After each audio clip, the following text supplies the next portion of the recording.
Planning and Zoning Commission is an independent advisory body of the City of Ames City Council.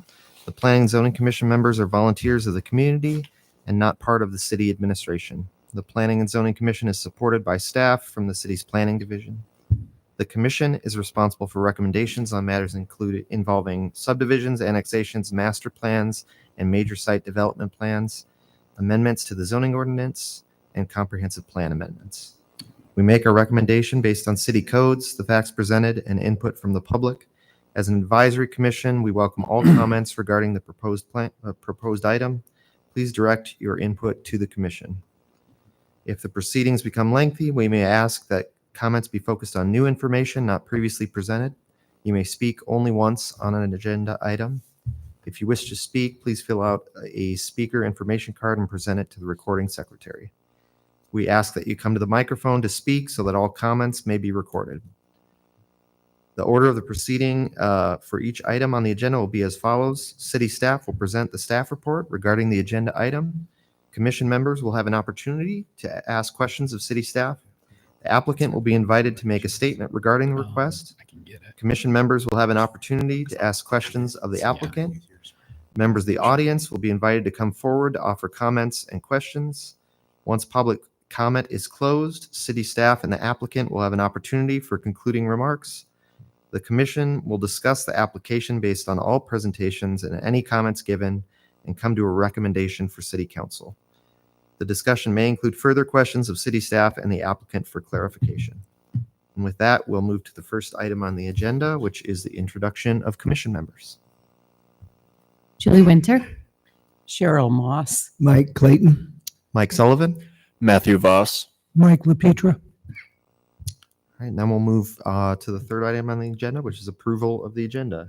Does anyone have a motion to approve the agenda? Move approval. Second. All in favor of approving the agenda, say aye. Aye. All opposed? Motion passes. Now we move to approval of the minutes, as we have a motion to approve the minutes of June 18th, 2025. So move. Second. All in favor of approval of the minutes of June 18th, 2025, say aye. Aye. All opposed? Motion passes.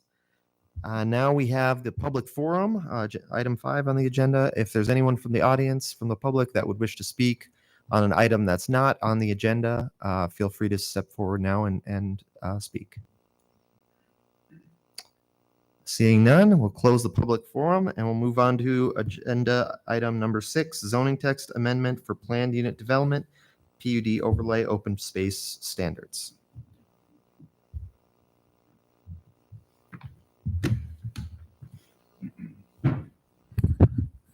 Good evening, Commission. I'll present this. It is an applicant requested text amendment, and as we said in the staff report, it affects the next item on the agenda. But the proposal in front of you is a request to formally amend the PUD overlay to eliminate the 10% open space set aside requirement for the infill projects. And infill is the sites that are 2 acres or less. So you recently reviewed the project on North Dakota. We had some discussion about what qualified in terms of meeting the 10% standard. Ultimately, that project did get approved. The applicant for this upcoming project looked at that discussion, and they then went and requested that council would consider amending the 10% so it's not required at all. So when we were looking at the North Dakota project, there was a discussion of it met the 10% area set aside, but what was the purpose of the space is probably the simplest way to think of that.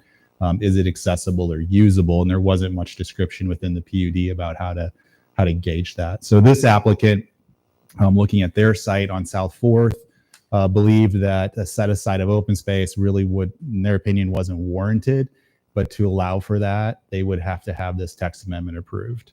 So you need to think of this as not just one project. This would become the standard for infill projects, is that there's not a mandatory set aside. It would be reviewed essentially on a case by case basis. You'd have to be considering the site layout against the principles of the PUD. One of those principles does, I'm paraphrasing, adequately provide for public or private open space in terms of how the site is presented. Now, the history on the PUD was we did start this off as thinking it was something that would apply to the growth areas, the expansion areas of the city. The zoning districts where this was initially thought to apply already had a base requirement of a 10% set aside. So the reason it was brought into the PUD ordinance was to make it clear that a 10% set aside was required to match that of those base zones, the FSRL and the FSRM, that would have otherwise already applied. And then as we progressed in deciding that this tool could be applied to infill, we didn't make a lot of adjustments. We made some adjustments to different things to address infill. And that brought us to this conversation point of what is is there a difference, or is there a different expectation on a small site that's in the city versus probably a larger site that's on the periphery of the city? So staff is ultimately recommending approval. We're really saying that you can gauge or assess each project on a case-by-case basis. There's some rationale that as projects are smaller, the set aside may or may not be that valuable. It could be an issue for long-term maintenance or costs for the project. In some cases, there's other public amenities nearby. There could be a park within a walking distance. So again, is there a benefit to setting aside a small space?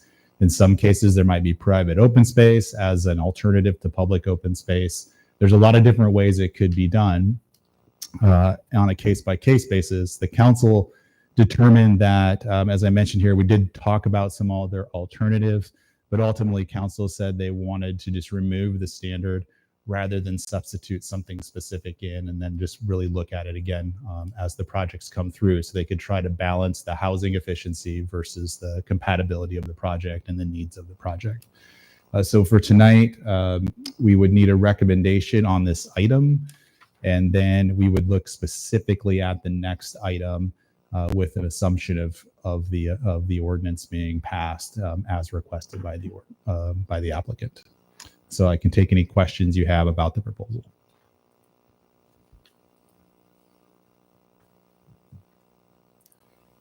You mentioned that originally the PUD was intended for the growth areas and specific zoning districts that already had the open space requirement. So is that open space requirement still in place for those districts? And are there other open space requirements for other districts? Yeah, I think what probably persuaded staff that it felt like maybe there's a little bit of a penalty on the infill, and you could definitely have a different perspective on this, is most of the existing zoning districts in the city that are not in the growth areas have no mandatory set aside. So if you were in a high density zone, there's no 10% set aside in an apartment district. In medium density, there's no mandatory set aside. So if I just came in under straight zoning, didn't want a PUD, nothing had to be set aside. Now, you could argue that in a PUD, you're asking for something. So is there a trade-off of space that would be more valuable or useful to the project to deal with the deviations or the other trade-offs? So that's kind of the idea generally on PUDs. Is there a trade-off? Is there an appropriate design that we're comfortable with? Is there anything that's expected above and beyond because of deviations? In this case, staff is supporting it because we feel, again, on case by case, you could make a different decision, but in general, the efficiency of the site is a little bit difficult to deal with depending on what type of product you're trying to put on that site. I think it's going to most commonly would be an issue, again, when it comes back to the townhome. So this is the same conversation on North Dakota. If you didn't plat the individual lots, all of the area counted as open space. Once you platted it, it was no longer common open space. So you can see how every time you try to plat an individual unit, it doesn't fit well with that idea of large amounts of common area. I shouldn't even say large, the 10% set aside. Versus on a larger site, you just have more space, more people, you would expect something else to be compensated for. Thank you.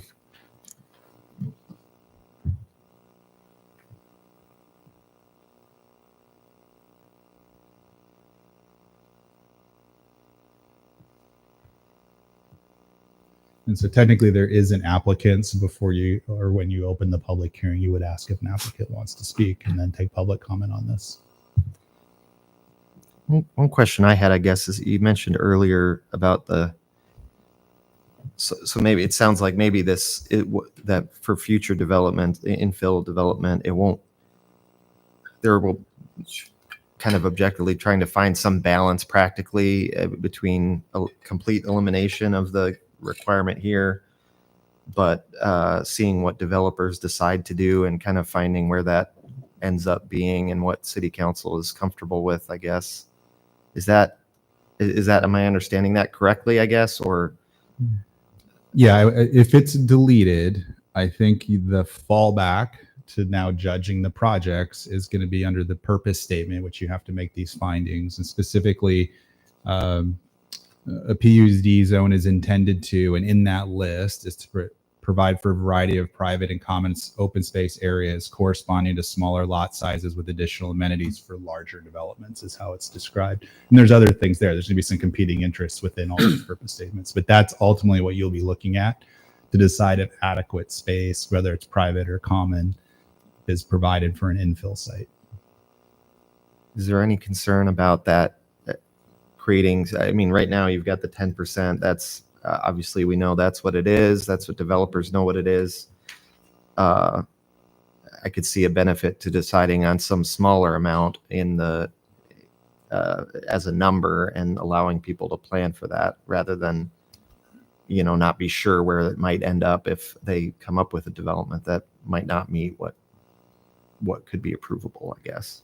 Is that a concern, or is that, do we think that that will work itself out, I guess? Eventually it works itself out. Yeah. You start to get precedent for what's acceptable and what's not. So I think tonight is the next PUD infill site. So we talk about on the 4th Street project, if the standard stays, at least one unit has to leave the project. There's no way to really configure 10% usable space on that site. Now, if you start to talk about, rather than a mandatory set aside, certain amount of area per unit or something like that, which was an option, I think then you do need to start to define what's acceptable area. For staff, we would not ever take front yard setback as considered usable space. It's more for separation. It's not where you're generally recreating or doing something else. So if you start to define the areas, we would want to define more specifically what types of space count, probably on a per unit basis rather than a site basis. And then that's another alternative. That's just not what we were told to pursue at this point.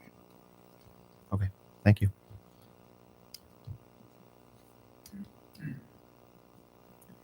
I guess just one general question for clarity.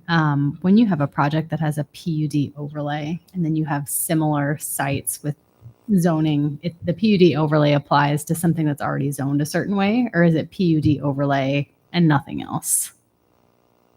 It's an overlay, so it has to be attached to a base zone. Okay. So the base zone will always set maximum density, and then the PUD can basically modify all building type and development standards. Okay. So if we did delete this from tonight, we would always, or whoever is reviewing a site under a PUD, they would still have to defer back to the base zone for. Only for density, basically. Okay. So so the PUD table tells what level of variability there is. Like, so parking, you can't deviate from parking. Okay. Open space, you couldn't deviate from, because you still had to have the 10% as it currently exists. Once that's eliminated, then there won't be a fallback in the base zone. Okay. So just like setbacks, lot coverage, floor area ratio, all of those types of things, they'll all be up for review on each project. Okay.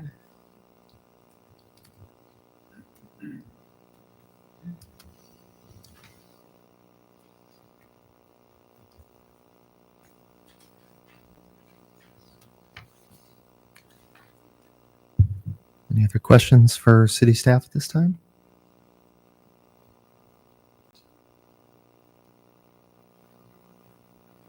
Okay. Well, then we'll go ahead and, if the applicant's here, we'll invite the applicant up to make a statement regarding the request.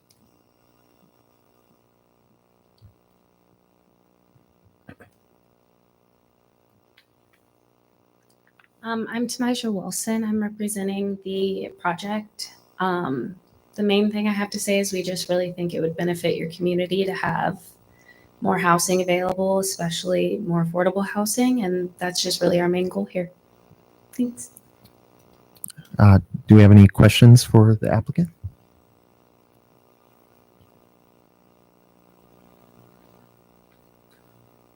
Okay. Then at this time, we'll invite members of the audience if they would like to come up and make a statement on this agenda item. Is there anyone from the audience that would like to come up and make a statement?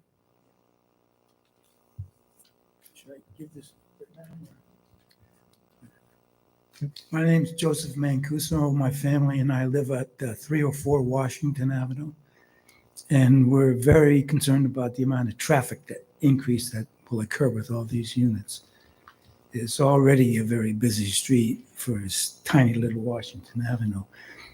There are apartments to the west and east of the property at 400 South. And in order to avoid the traffic light at Clark and South 3rd, South 4th, they cut through Washington Avenue from all those apartments. And they come flying down past our house at God knows what speed. And so adding 16 more units is just going to exacerbate the problem. So that's a concern we have, and I don't know how you're going to alleviate that. That's the main concern, but I do have some questions. How many vehicle access points will there be to the property? So I want to just clarify, right now, we're not talking about the site plan, which will be the next item, which I think your questions are going to be about, Okay. about the site plan. We're talking about a general standard about open space or yard area. Oh, okay, I'm sorry. But then we're going to get into all Misunderstood. these specifics in the next item. Okay, Does that all right. help clarify? No problem.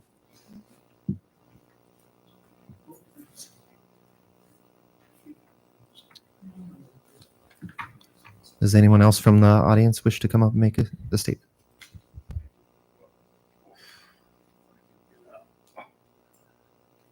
Okay. I've been a long-time resident of Ames. I'm not currently residing, but I'm working on a business at on South 3rd Street and Washington Avenue. Anyway, as a long-time observer of the Ames situation, I've seen a constant diminution of small, affordable single-family or small rental units in Ames. There's large developers who can build, well, they call them beehives now, that I haven't talked to every resident, but I've talked to very few people that are in favor of that kind of housing in the first place. I'm also in favor of people, if they want to build it, they should have the right to build it. But I'm just commenting that most of the people that I've talked to living in apartments in Ames would rather not be there simply because of the crush of people. I've never lived in any large apartment building in Ames. I am somewhat familiar with the situation in Chicago. I tried to live in Chicago, camp there for 2 nights and 3 days, and that's the city that never sleeps. And boy, that's an understatement. Somebody was screaming, pounding on something, slamming something 24 hours a day. So I don't know whether it makes any difference in this situation, but for what it's worth, if there's any way that we can encourage smaller development rather than larger in a area, and as this gentleman said, I don't know how old Americans have to be before they settle down and respect the, I don't know, the dignity of their neighbors. But as a person who's lived and worked around Iowa State since the middle 50s, back in the 50s, there were Iowa State students, most of them were farm kids, that could respect other people and other people's property. But it's been a long time since I've seen anything like that. I can remember the crossover back in the early 70s, I think it was. Our family had a building out west part of Ames. Up until the early 70s, the students that we rented rooms to were extremely well behaved, polite, respectful, and careful with property.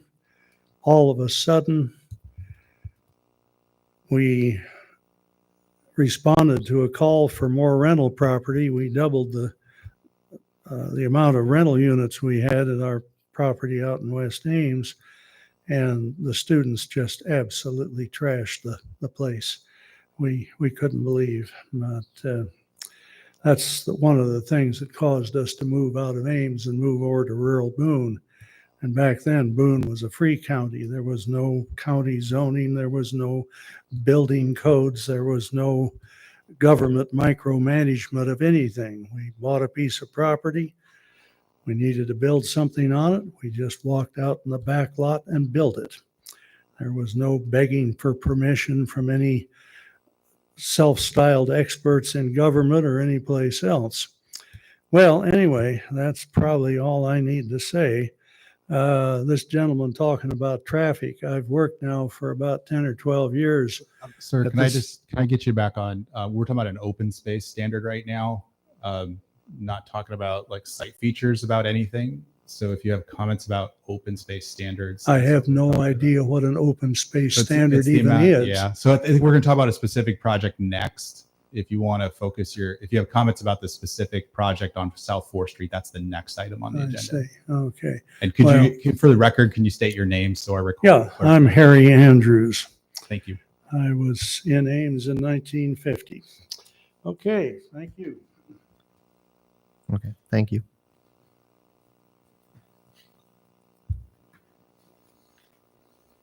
Does anyone else from the public wish to speak for public comment On the open space standard. on the open space? On the open space Yes. only. Yes, there will be additional chance for public comment on the next agenda item. Okay.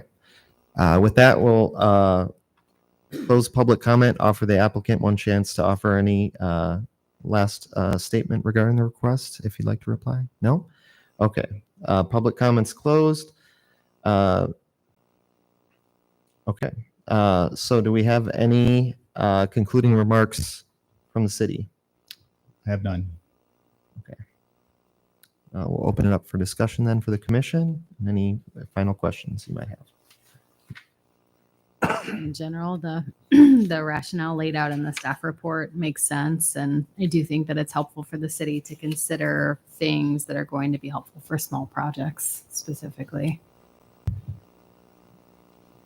Yeah, and I would just add, I think, I'd like to see open space be considered among, within the purpose statement for PUDs.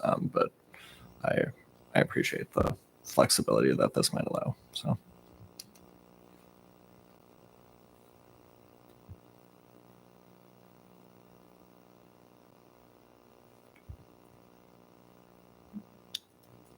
All right. Any other discussion? Okay. If anyone has a motion, I'd like to entertain that now. I'll make the motion that we approve alternative 1, recommend that city council eliminate the PUD overlay 10% common open space requirement for infill projects with single family attached dwellings. Second. All in favor of alternative 1, say aye. Aye. All opposed? Motion passes. All right. Moving on to agenda item 7, development proposal for 400 South 4th Street with a planned unit development, PUD overlay rezoning, major site development plan, and a preliminary plat. All right, thank you very much.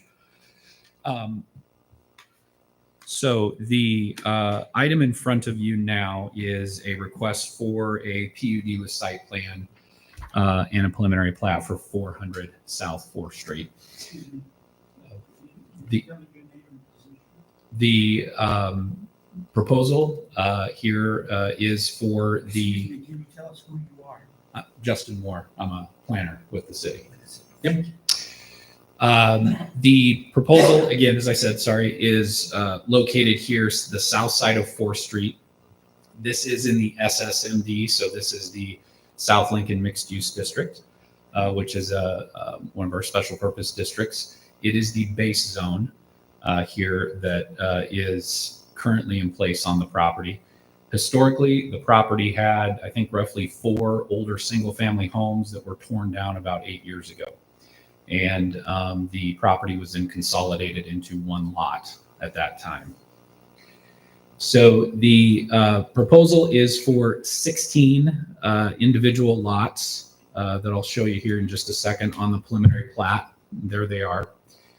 These 16 lots will be configured in 2 rows with a private street that comes off of South 4th Street and then kind of tees east to west through the site. So each of these lots will have a unit, single unit on them, and they will be basically pairs of attached townhomes. So there are 16 proposed units, and they will be configured in 8 pairs there, as you can see. The garage access, or rather the vehicular access, will come off the private street. The north row of homes will have the vehicular access, their garages, on the south side of the home, access from the internal private street. And then the south row of homes will have vehicular access there into up the driveway and into the garage from the north side of them on the private street.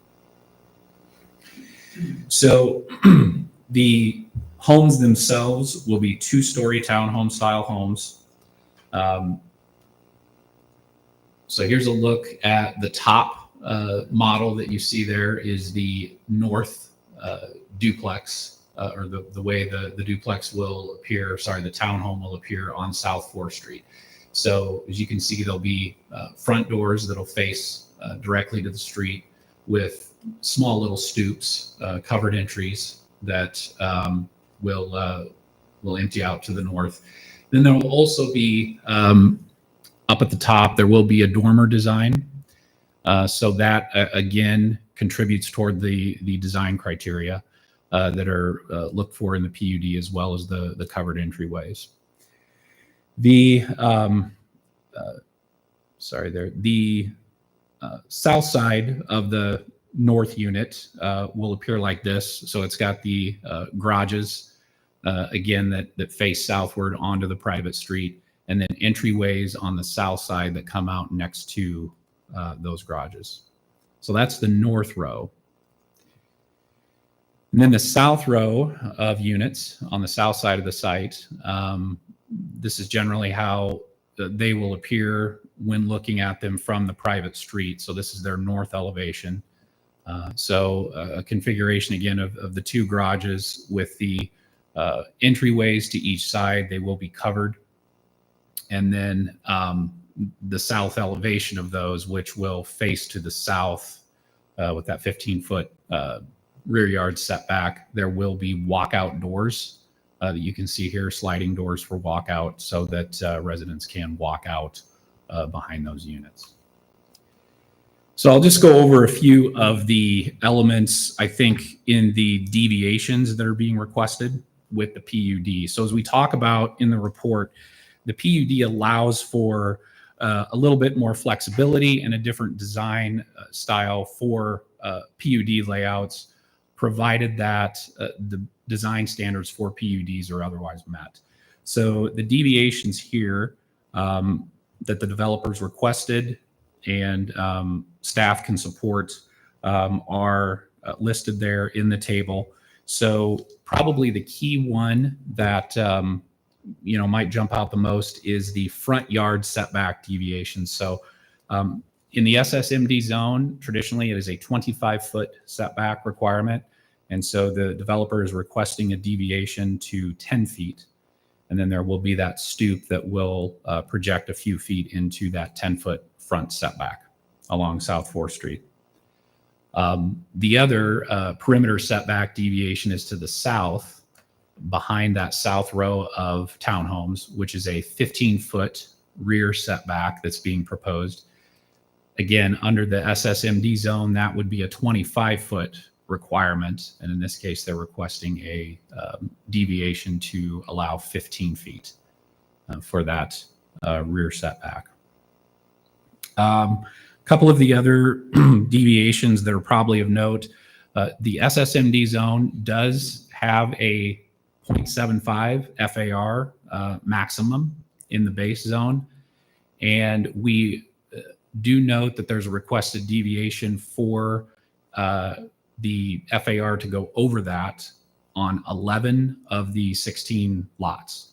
So the lot coverage, or the FAR rather, floor area ratio, would go over 75% in those cases. Those corner lots on the northwest and northeast, southwest, southeast, those are the larger lots.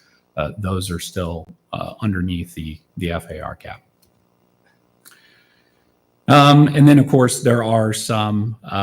There is a requested deviation for the driveway on the south units, which from the property line to the garage door varies from anywhere from 15 to 16 feet. However, those do have a 20-foot setback from the edge of the street, the physical edge of the street there. The 30-foot wide private street width is being provided. On the north side of that private street, you'll note that there is a 5-foot sidewalk that's being provided all across the site there, and then it goes to the north and connects at the intersection there to South 4th.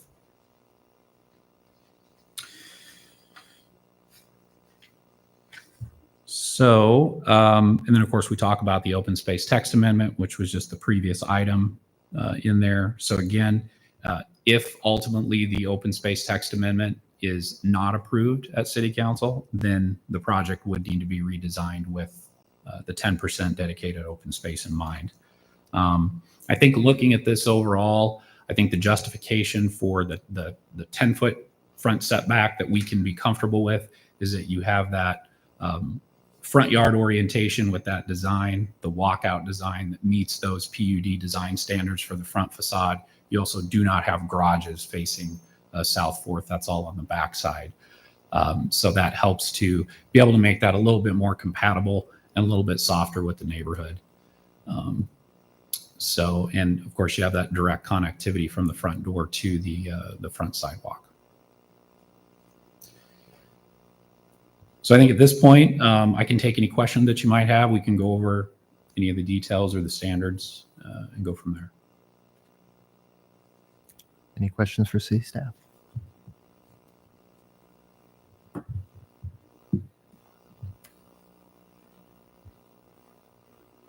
I guess one question is, is the street, what's labeled as Juniper Street up there, is that through to the east and the west at all? Or is that? No.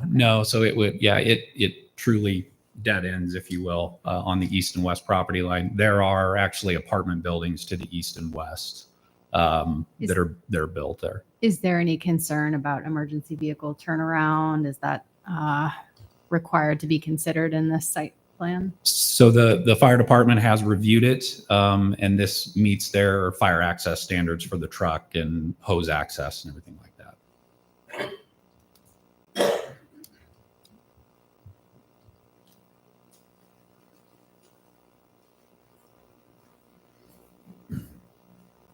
I will note, just because I left it out, it's extremely minor, but just because you see it on the screen, there is a FEMA demarcation for floodplain.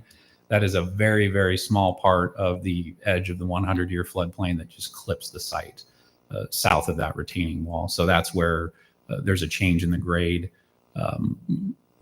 It's probably barely going to be graded into, but just thought I would note it.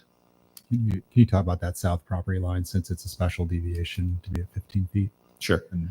Yep. So the south property line has as you know, it's again, there's some tree line back there that's wooded. There's apartments, of course, to the south. The property line does have two, particularly to the southeast, there are two retaining walls that are roughly about 5 feet high each. And so those are to stabilize the grade of the site there. There is also a retaining wall to the southwest as well. And so that 15-foot rear setback will, for the most part, with the retaining walls there, especially in the middle of the site, shouldn't be too bad. The retaining walls do create a bit more of an obstruction to the southeast and the southwest. As far as maneuvering, obviously there's rear access doors on each of the units, so you could walk out still. However, that southeast part of the site will have sort of that step down, if you will, to reinforce the fill on site and keep everything stabilized. So I I believe, yeah, they're about 5 feet high each. So those meet our retaining wall height standards for retaining grade safely.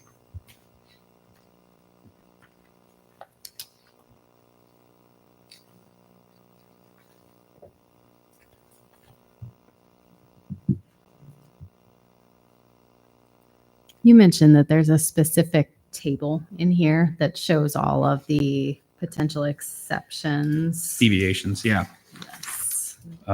Page, Seven. they're actually in 2 spots. Page Shoot, 2, you got me on page 7 here, it looks like. Okay. 2 and 3, and then also it's on page 7 in the addendum.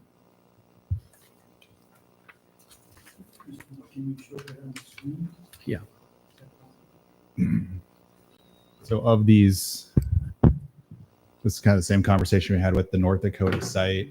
Some of them are just always going to occur with townhomes. I think it's the front and rear setback are really the non-townhome based requests here. The lot size, if you were doing that, that would be just kind of that'd be more like a suburban townhome at 3,500 square feet. You wouldn't be doing attached units the way we're seeing them. And once you do the smaller attached unit, you're almost always going to eclipse the FAR because the whole point of a townhome is to use up almost all of your lot. So of this table, it's really the front and rear setbacks that are the asks in terms of deviations. And as we talked in the report, if those were to be modified to ask for a greater front setback or a change in the rear setback, I think it's pretty clear that what happens is most likely one of the driveway's dimensions would get reduced to make up that space. You wouldn't have to lose units. When we talked through the North Dakota site, there were so many things going on that site. You couldn't really have a clear picture of one change, what the ripple effect is. Here, I think it's much more of a standard project. It's really clear what's proposed, and if something was to change, what the likely outcome of that would be. I think just a general comment, then thank you so much for that clarification, is comment, not a staff question, but that front setback deviation does stand out to me, especially considering that we're talking about butting up right on South Fourth, just because it's a busy street. You kind of think about, would I want to live there if I were so close to a street like that? Would anybody else? General comment. It also makes me more comfortable making that comment, knowing that there could be site plan deviations to that without sinking the project. So from a planning perspective, I think it's a little tight there for 10 feet for front yard setback, especially along South Fourth. So Yeah, and we did note there in the report that when you look at the neighborhood, you don't see anything with quite that, a 10-foot. Again, there's an eclectic mix of buildings, of course, in the neighborhood as well. So, yeah. With that in mind, I just wanted to clarify. This is the part of South Fourth that doesn't continue on, correct? Isn't it where? Can you go back to the zoning map? Yeah, so I'll show you here quick. Yeah, we'll put the location map up. Okay. Let me put the location map up for you. So if you look, Gotcha. so South Fourth, sorry about the lighting there. South Fourth, kind of where I'm running the mouse, that's where it actually kind of ends there. And then there's a parking lot for this apartment building. So yeah, that's where South I Fourth see. would terminate. And then Washington is right under that yellow label. Yep. So Washington tees into the site. And then what you heard just a few minutes ago is people using that as a bypass route over to Walnut. I gotcha. Okay.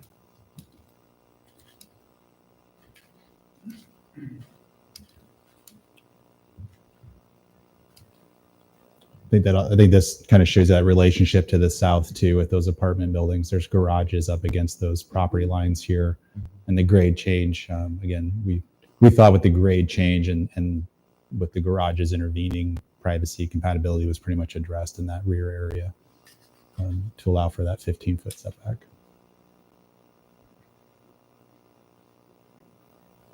Yeah, the rear yard setback I'm good with, especially considering where it is.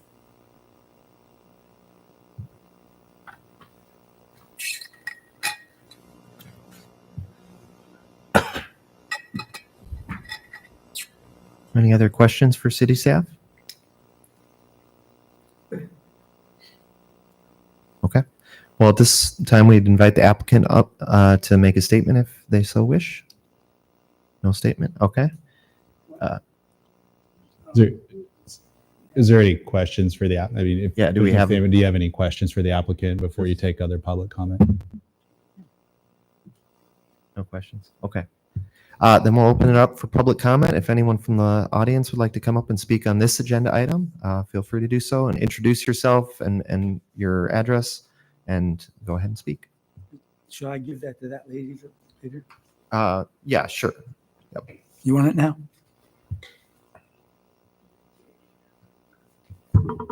Again, my name is Joseph Mancuso. My family and I live at 304 Washington Avenue. As a matter of fact, her family's lived there for nearly 100 years, although not in the particular house we're in now. The old house was torn down. But we're very concerned about the additional traffic. With 16 units and 3 bedrooms and 4 parking spots for each unit, if it had a maximum occupancy, I know you probably never would do that, but you could have 64 more cars coming in and out of that property. 4 times 16, that would be a lot of additional traffic coming in. And I see there is a nice access point to that road with the private road, but it's only one access point, so I don't know if that's going to be a problem for the residents or not. One question would be, does the city limit the occupancy of this type of a unit? It's got 3 bedrooms, but could 20 people live there, or does the city have limits on that? Does anybody know? I think you can just generally state comments, but we can't. You can't take specific questions. Correct. Yeah, so you can make comments, questions. If the commission wants to ask staff or someone else for clarifications, it's their choice. You're really giving input to the commission. And if you want personal questions answered afterwards, Justin can talk to you after the meeting and explain Okay. stuff like codes that would apply to rental. Well, I'm going to answer that one really quickly for you because it's simple.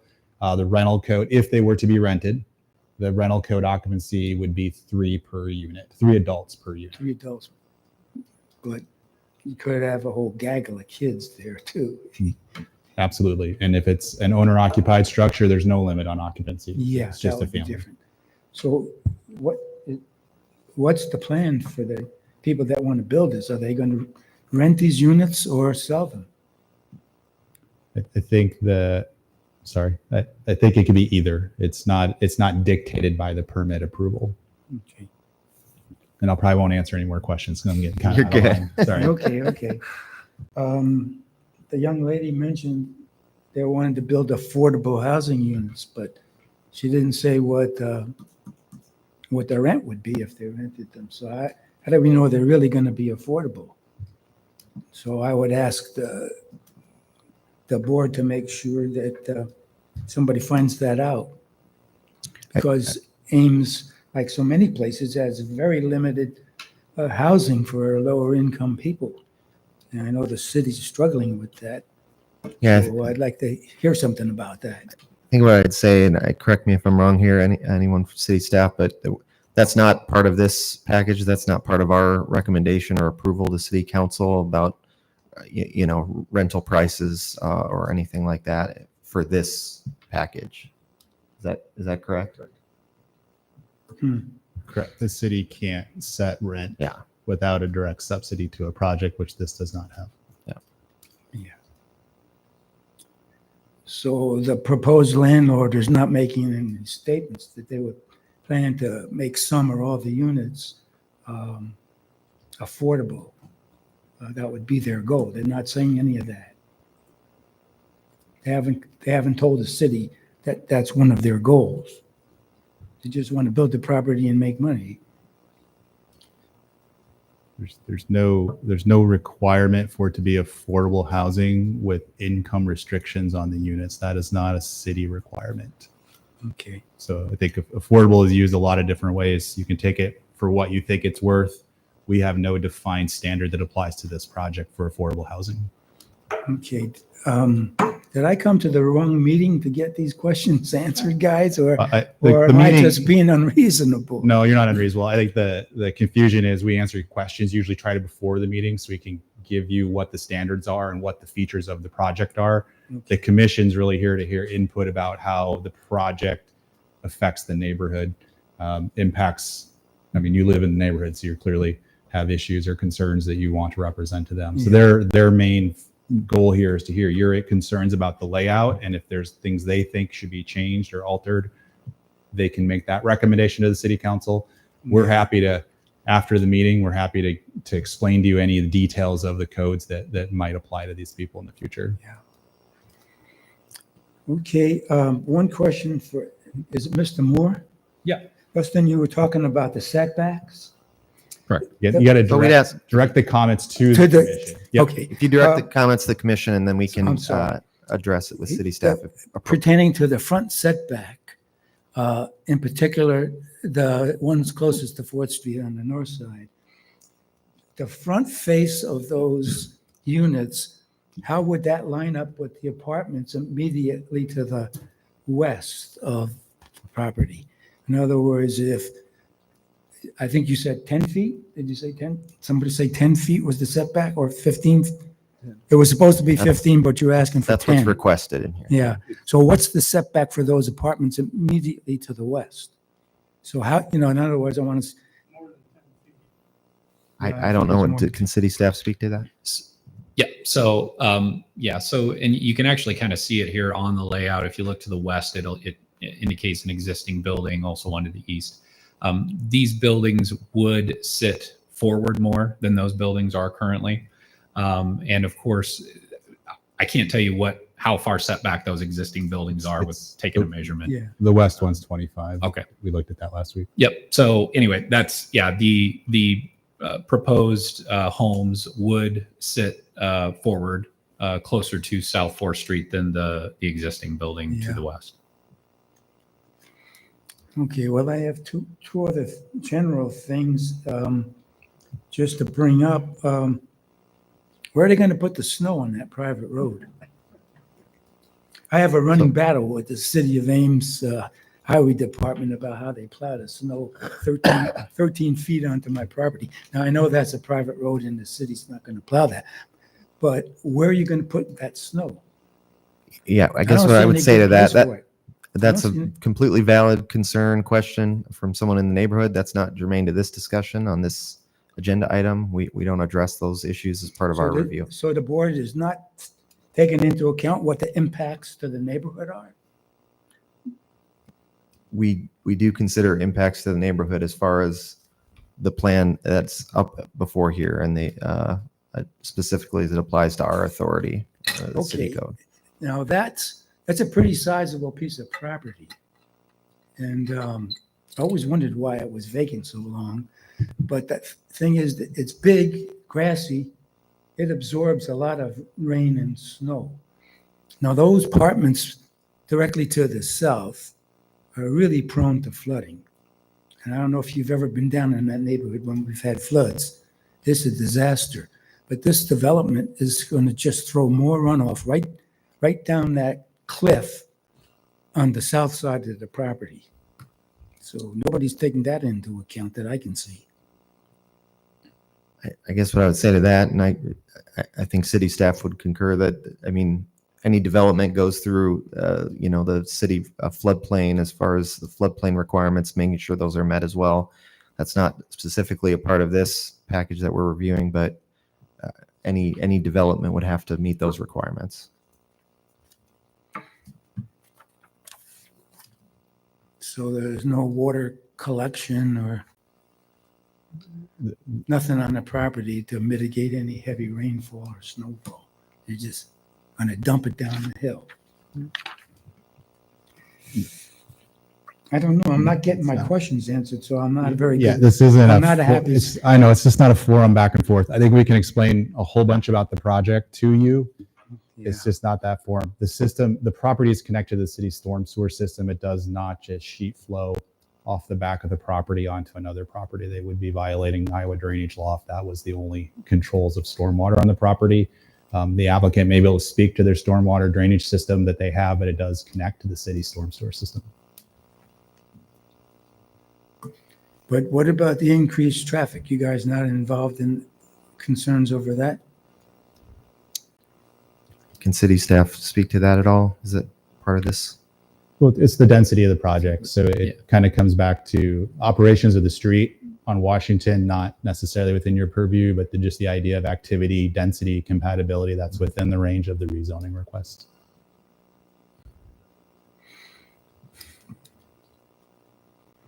Well, I'm very concerned about it. We've had new apartments come in right on Washington as the old families die off and the houses get sold off. But they've put in apartments that just have 3 units, so that's a lot more manageable. Just 3 units per building, 16 units packed in there. I think you're packing in too much, and it's going to degrade the quality of life on Washington neighborhood. So,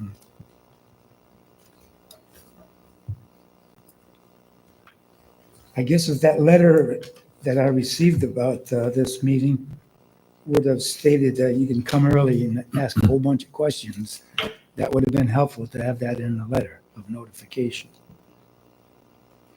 Well, And since I've asked all these questions that you guys can't answer, let me do you one other. But it's not about zoning. How come we have that gigantic parking lot to the west of the building and the doorway to get into the building is locked over there? So handicapped people have to walk all the way around the building, come in the front, and then all the way around back to So, get home. again, we can address that comment, I think, No one afterwards. here can Let's- address the Yeah. building function and operations. There's no accessible entrance. No, inside I the didn't. building. My point was, can you take that concern to somebody who can address it?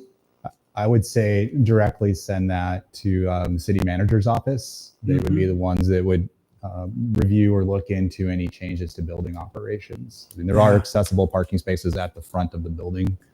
There's Where only we- a few there, so I mean, Right. there's only a few of us tonight, but a bigger attendance would have been an issue. Yeah, so I'd say if there's a concern about access to the building, it's really a city manager's office Okay. kind of comment. The other thing was now, when I came in, that front lobby was kind of dark.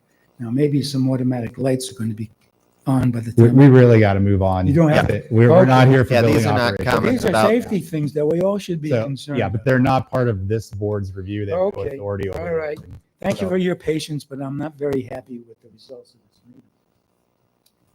Thank you. I Thank guess you. I'll have to see the city manager about that too.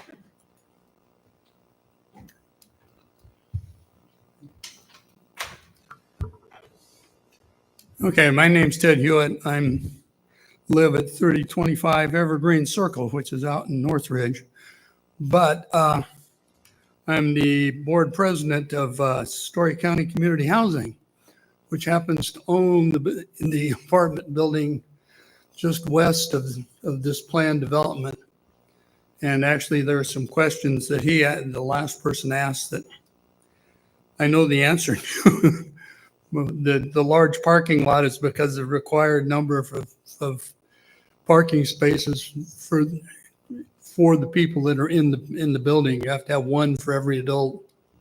So that was a requirement. But what I really came here to say is that we're really pleased to see that somebody is building something in this lot. It's a distraction from the neighborhood and from the people that are in renting our apartments, et cetera. And we're happy to see somebody's building there. My concern is that I'm a little surprised at 16 units in this space. And it seems, as we point out here and in the list of discrepancies and that sort of thing, and I may be getting off my question thing here, but it appears that you had to make a lot of concerns to be able to fit these 16 buildings or 8 buildings with 16 units in it in this space. So, but like I say, we are pleased to see that somebody is building there. And I don't have any other major questions that are within the realm of what we're talking about today, other than I'm concerned about the number of people, the number of cars, the number of all of those things that are in that particular area. So with that, I will quit. Thank you.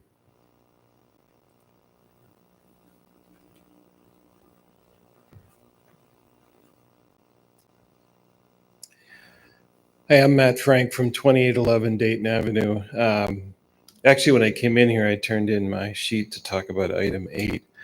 I'd been to the zoning meetings a couple times before, most recently about the industrial site on Dayton Avenue. And I didn't make a comment before about some of the other topics that were being discussed, but it feels very similar to that time when I was here. And when I was here, there was a very lengthy discussion and a lot of senior citizens in the audience discussing the planned development that's next to the retirement community on the north side of Ames, north of Bloomington Heights. There's a lot of contentious conversations there about the private driveway, the increase in traffic. And the only reason why that site was approved was because a commission just like this allowed for a table like we saw in this document. That, well, we have this rule, but we're going to waive that rule. We're going to have this, we're going to give them a variance for it. And those citizens came in there and they asked, would you please just find a way to get another driveway? And everyone said, we don't want to have any more curb cuts. We can't have curb cuts. It seemed like it was the theme of the night, talk about curb cuts. Then later on that week, I visited the Walmart in North Ames. And there's not one, but 3 or 4 curb cuts on the north side of the Walmart that was approved. The curb cut closest to Grand Avenue, you can't even make a right-hand turn out of. That was a completely inappropriate choice to put a 3rd curb cut for an industrial site. So my comment is that when I saw this plan that came up here, the culture that seems to have been fostered is that you come in with a plan that didn't take into account these rules that people like you that love this community like the rest of us set in place a long time ago.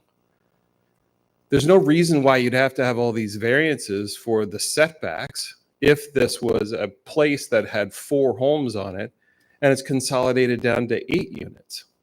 The only reason why you have all those setback deviations is because they want to stuff 16 units in there. It's the same issue why when those folks were here talking about the development on the north side of Ames, they refused to consider putting another driveway in and another curb cut because it would take out a home and it lowers the profitability on the development part.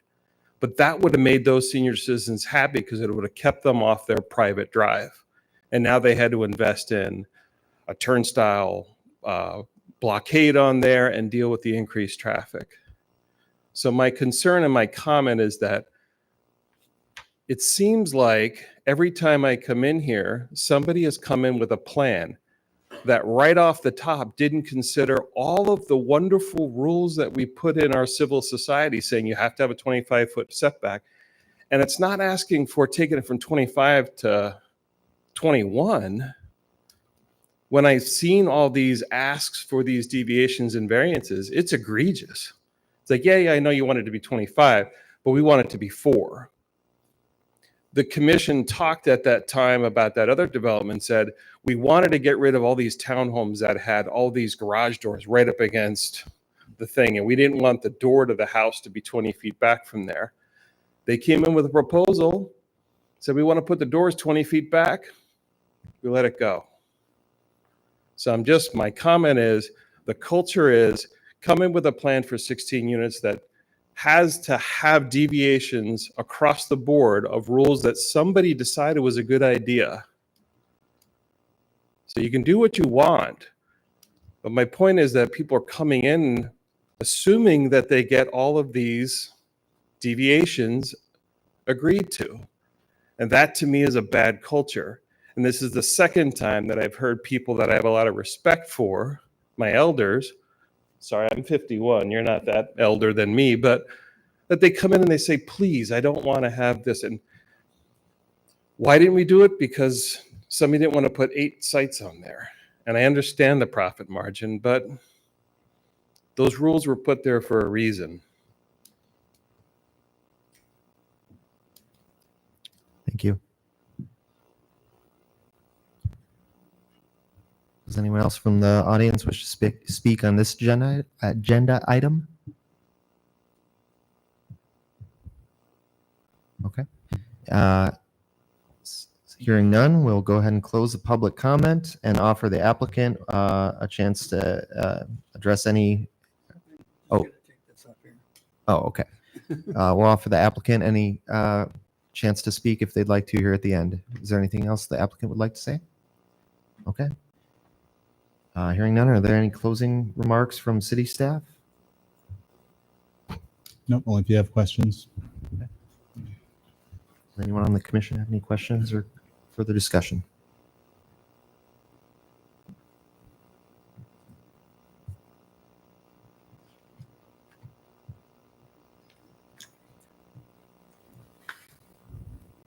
I think I'll just say one thing. I think I'll say we certainly any change to that's what this commission is for. Is if there are requests for changes, we obviously take in this role on the commission very seriously and look at all the details and all the considerations related to an individual request. So. We don't see requests come before us to keep things the same. I guess that's what it comes down to. So when something comes before us, we listen to all the perspectives, we take in all the information, and we make a recommendation. And so that's what we're going to do here. And appreciate everyone's feedback and all the comments. And yeah, thank you very much for your participation. So. Yeah, and I would just note. The planned unit development here, part of the goal of it is to allow for some of those deviations for more, unique and creative designs and arrangements. The planned unit development was put into Ames code just like these other requirements were. So we have that method to allow for those deviations. With that in mind, I would, with regard to the front setback, I think it makes sense to have a reduced setback just because it was talked a lot about in the packet, but having the sort of fronting on South 4th Street and having close access to the sidewalk, I think it could be a good design for the neighborhood. I understand the concerns about it being too close at 10 feet.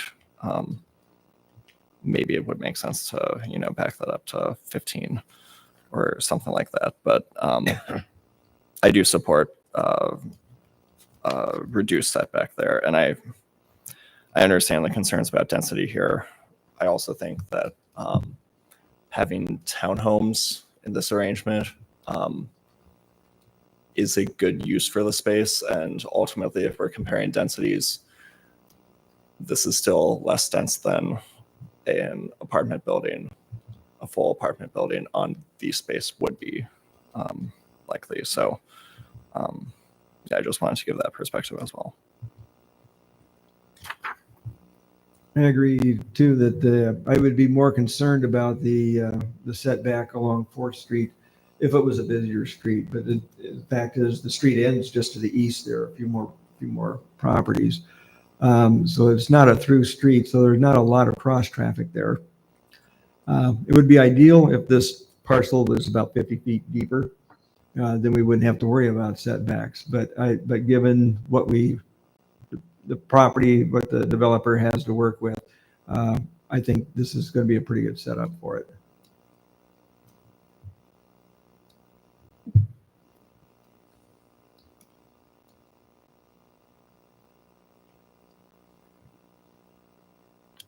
Any other questions, comments, discussion? Does anyone have a motion?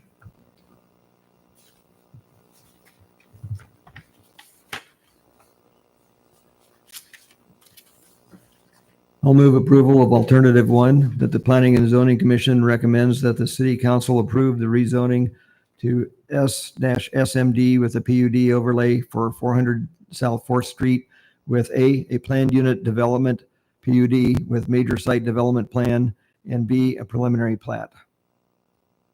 Second.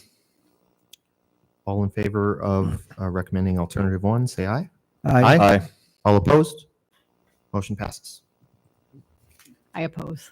I Oh, you did? You're a Yes, I didn't I hear did. you. You're a little Yeah. fast. With the only caveat that just when this goes to council, I support everything about it, but I would like council to consider the possibility of adding 5 feet on that setback. I do think that everyone was correctly pointed out that it's not as busy of a street as I thought it was, but if it's possible to set it back just a tad more, I think it would make it more livable. But everything else I support.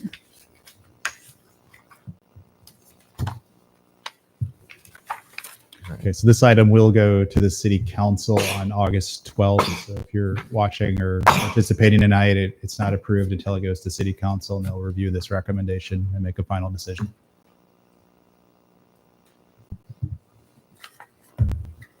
All right. And with that, we'll move on to agenda item 8. Rezone for 2715 Dayton Avenue from agricultural to government airport district.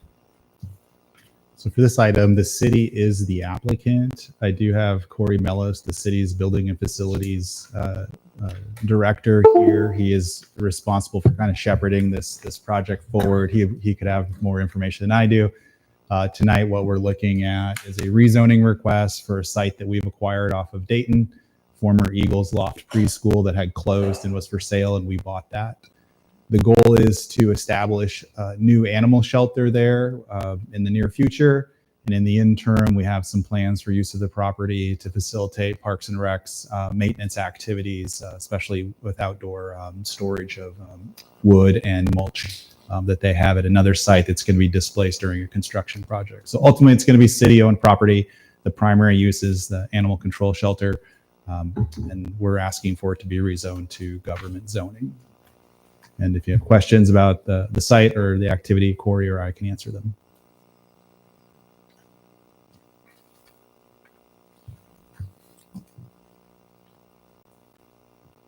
Just the only thing I would ask is what happened to the plans for their development of their new facility down south? I'll let Corey respond to East of their existing Oh, location. you're talking about the site on Billy Sunday? Yeah. Okay, so we have, as a city, we're going to surplus that 10 plus acres of land. A couple of years ago, we brought a rezoning request back to you for commercial rezoning. So it's been rezoned to commercial.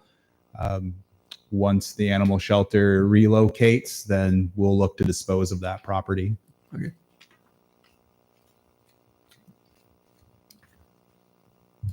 Yeah, I'd be happy to answer any other questions you have about the animal shelter or any of the temporary uses Kelly brought up.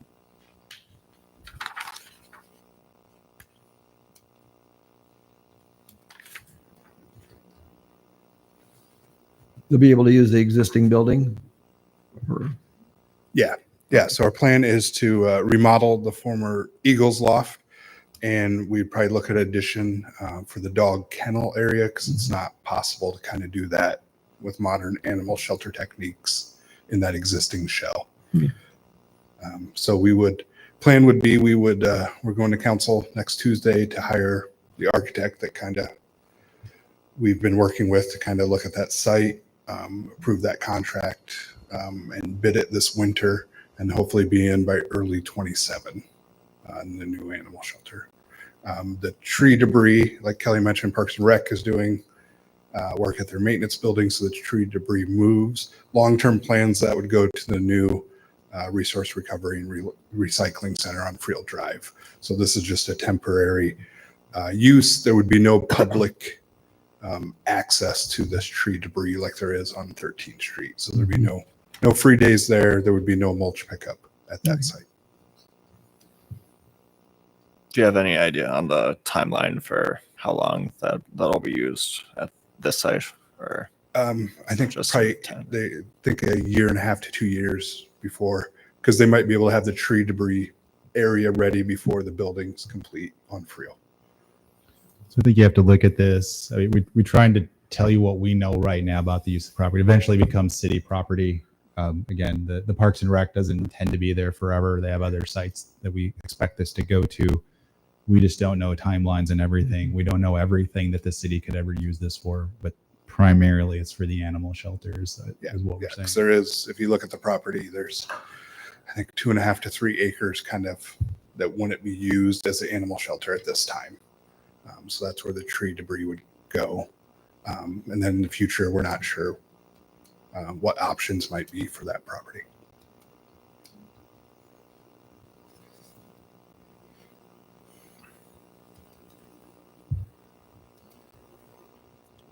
Any other questions for the applicant? Hearing none. Thanks, Corey. All right, and this time we would allow members of the audience, if anyone from the public would like to come up and comment on this agenda item, feel free to do so.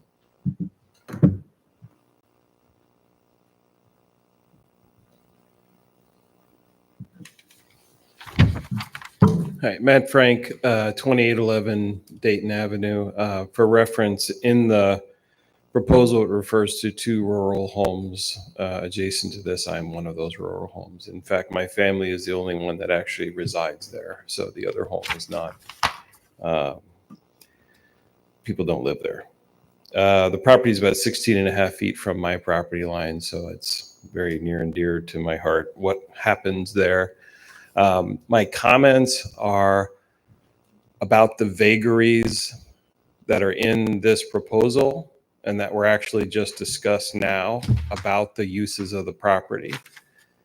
And that gives me great concern.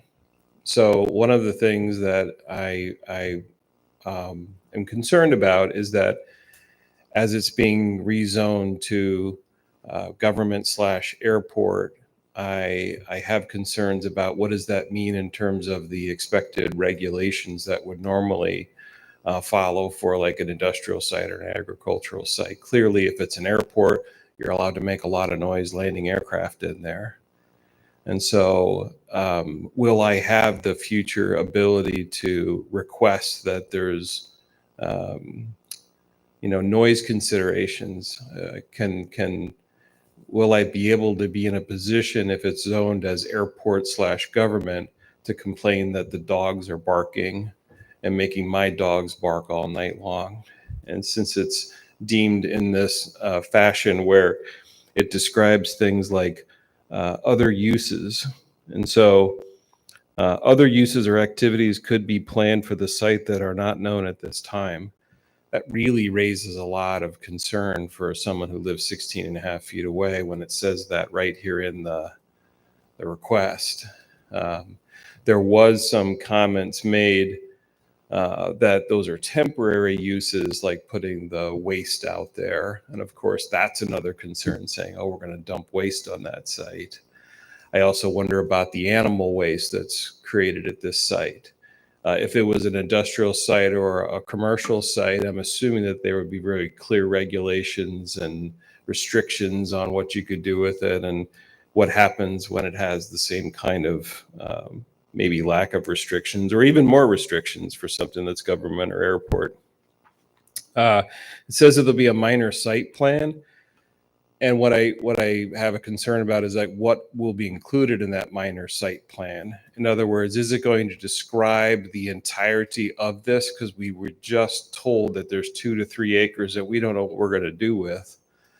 That doesn't sound like a plan, and it's something that I don't know if there's going to be a concern. And if you look at the map in front of you on the screen, my home is the one with the pond to the northwest up there. And so the piece of property, actually where it says 2715 Dayton Avenue, where that arrow points, that's the unknown space. And that's the space that's within sight of my home and right next to my home.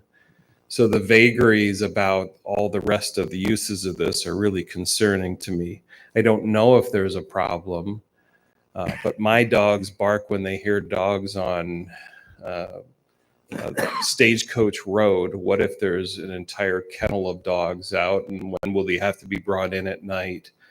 Other things that just I don't really appreciate the lack of detail in the document that was circulated.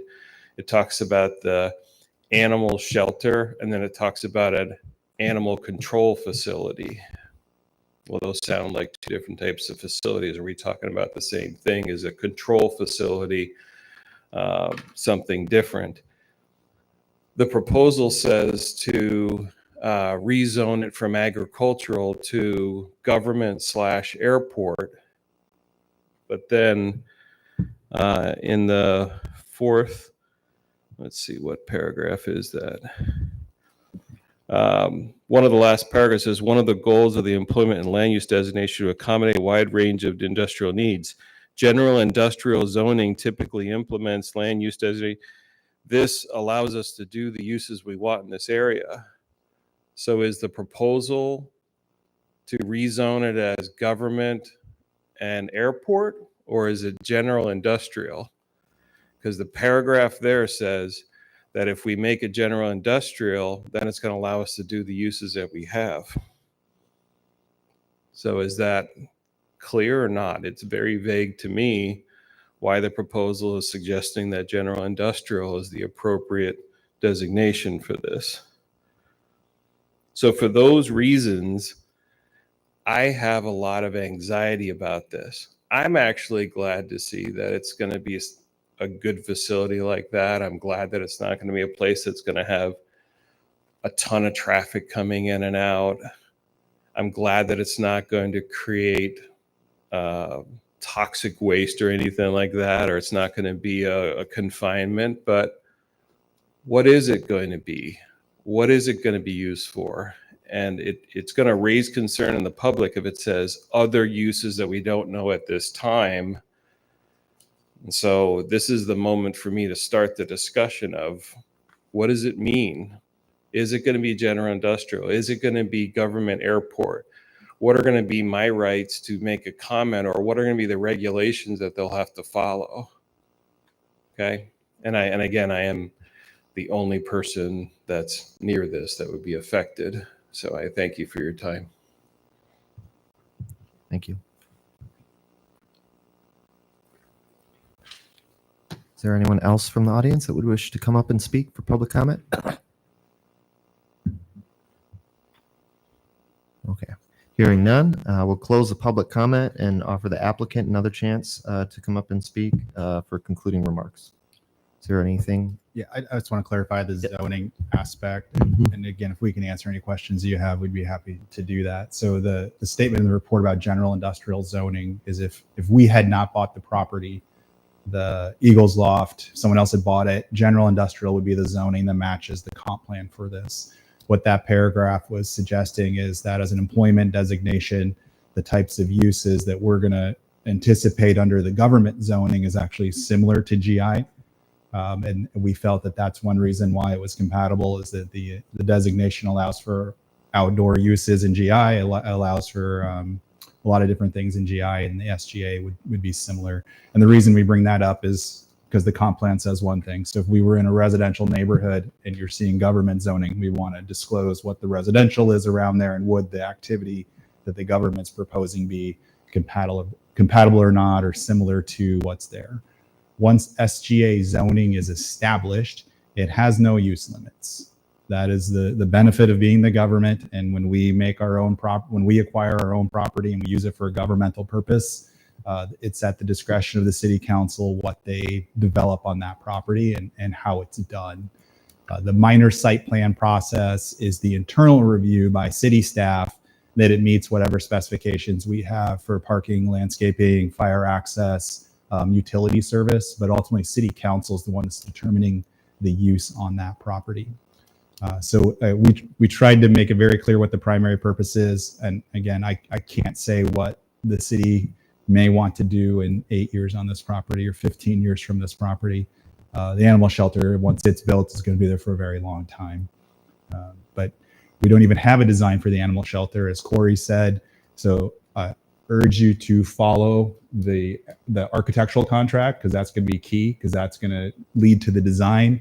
Eventually that has to go into bid documents, which council has to approve before it's bid, before it's awarded. So the information about actually how that facility is going to work will become more available, and people will be able to understand how that facility is going to get laid out and how it's going to work. But tonight we don't have that. We're looking at as a general rezoning request, just like if a developer came forward, they wouldn't necessarily show you a building on the site. They would say, I would like to have this zoning. So we're trying to disclose what we can. I don't have all the information yet. City council will be working through a lot of details here in the next 6 months. Is that what you said?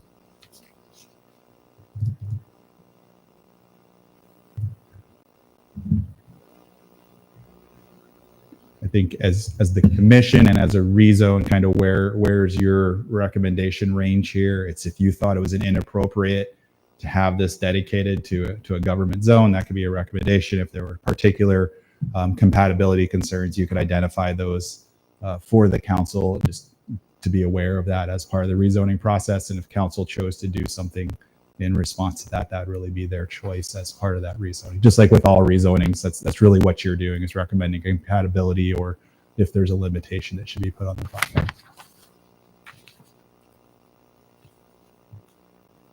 So am I understanding it correctly then? So if this was not rezoned to government airport, but instead went to GI, and similar uses could be allowed if someone wanted to come in there and build a private animal shelter, they could do so under GI. Well, it's not hypothetical, but I mean, you're saying the similar uses. It's just that this is a government wanting. It's the city government wanting to. So almost all city-owned property, eventually city council gives it government zoning. Yeah. So I mean, some government things don't fit in any zone. That's why the government zoning exists. Theoretically, the animal shelter could be done in a GI zone. I think you have on South Bell, you have a kennel facility there. That's GI zoning. It's not saying that's an animal shelter, but just to kind of give you an idea that something like that. Outdoor storage, manats, concrete stockpiles allowed in GI. So again, outdoor mulch, debris, storage, something else that could happen there. So if the recommendation was to go to GI instead of SGA, the city would have to live within the limits of GI. I'm just saying that the range of uses there is pretty far reaching as well.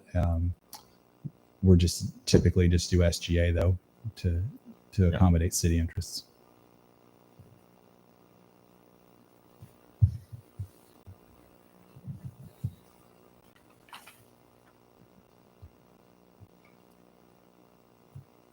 So now I guess we'd have an opportunity for any further discussion or any final questions for city staff.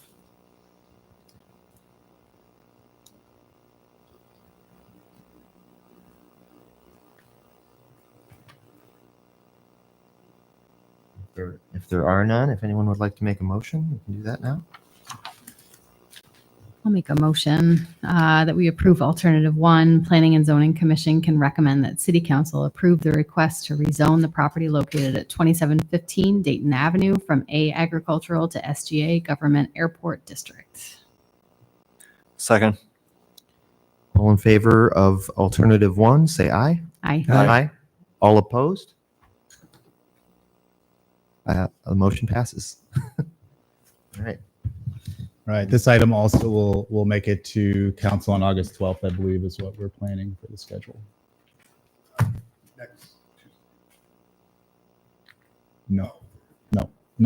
August 12th. Tuesday's architect.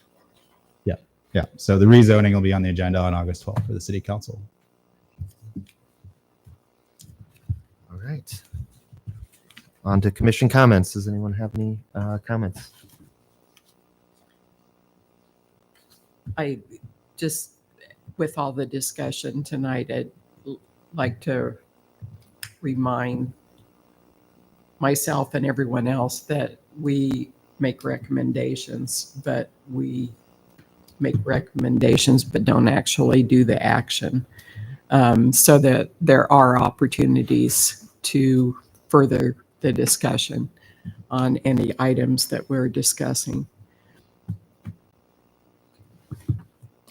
I guess I'd just make another comment to piggyback off that we do like to see people involved in this process. I think it is important that you all are involved in this process. We appreciate it. Follow the motion to council if you would like to continue to be involved in that as it goes. So I know that it can be a frustrating process sometimes, and you feel like we can't answer direct questions, can't do certain things, but it is really, really nice to see people engaged in this process. So thank you for coming.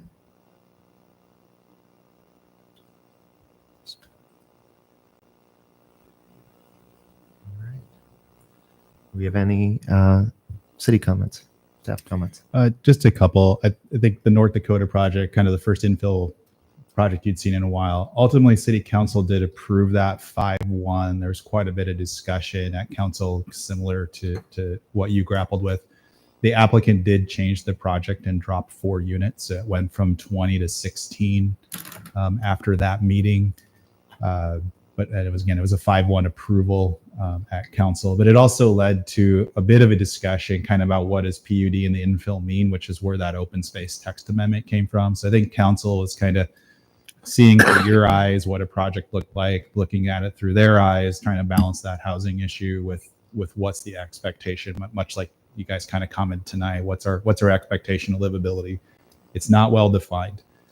So that's where we've put ourselves. So I'm going to comment now that we've done this, that's where we've put ourselves. So again, you're going to have to look, take that role earnestly in looking at how each project comes through. What's the balance of housing opportunity versus the features of the project? That's what council's looking for. They definitely want to hear your recommendations, and they'll look at how that fits into their policies and goals as well. So yeah, there's quite a bit of conversation in June and May about PUDs and infill because of that North Dakota project, which led to tonight with this project as well. I do want to highlight for you that if you haven't heard, and you probably will if you haven't already seen, Mary Greeley's contemplating a project on the Kellogg side of their hospital property over there. So it's a text amendment process to get to building a new building there because they were asking for some setback relief. The council's going to review that on the agenda next week. So that may lead to a text amendment proposal from Mary Greeley. Council could choose not to do that. Just want to give you a heads up as you'll start to see that in the paper. You might start to hear from other people that that's going to be happening. That will eventually come to you also to talk about the size of that structure in relation to townhomes and setbacks as well. So expect to have some more conversations similar to tonight, but in a completely different setting on the hospital property. It'll probably eat into their parking lot, wouldn't it? It's actually where the 3 houses are left on the south okay, side of the south former of it, okay. 11th right of way. That's where it is. So it butts up right against 2 single family homes. And then there's some standards there that they're hoping to have changed to do the facility. So you can learn about that on the council agenda next week if you want, or I'm just letting you know that you're going to start to see that probably move forward in some fashion one way or the other. I would expect that we will have a meeting on August 6th right now. I think we have a rezoning application that's complete that you will definitely be reviewing at that meeting. And there could be some other things too. That's where we're at. All right, thank you. All right, we have a motion to adjourn. So moved. We're adjourned.